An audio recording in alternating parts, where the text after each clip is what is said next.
Goed, skuif vir juffrou die padda na die blou kolletjie toe. Skuif vir my die slak na die pink kolletjie toe. Skuif vir my die eekhoring na die groen kolletjie toe. Ja, daai helder groene. Skuif vir my die padda na die donkergroen kolletjie toe. Die padda. Skryf vir my die slak na die bruin kolletjie toe. Skryf vir my die eekhoring na die grys kolletjie toe. Skryf vir my die padda na die pers kolletjie toe. Skryf vir my die slak na die oranje kolletjie toe. Dankie, Stefan.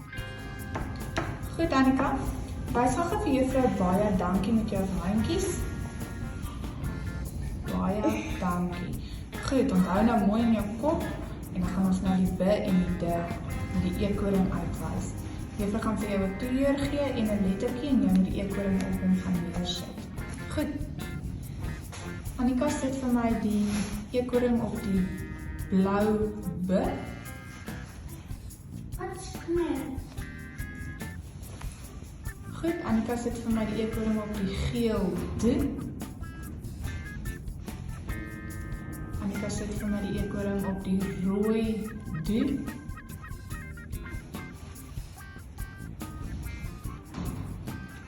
Sit vir my die eekhoring op die groen B.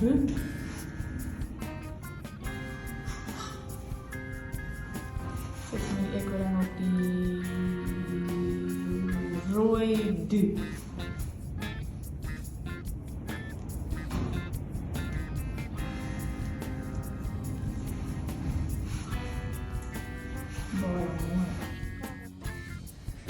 Goed, jy kan vir juffrou al die B-klankies met 'n blou blokkie merk en al die D-klankies met 'n rooi blokkie merk.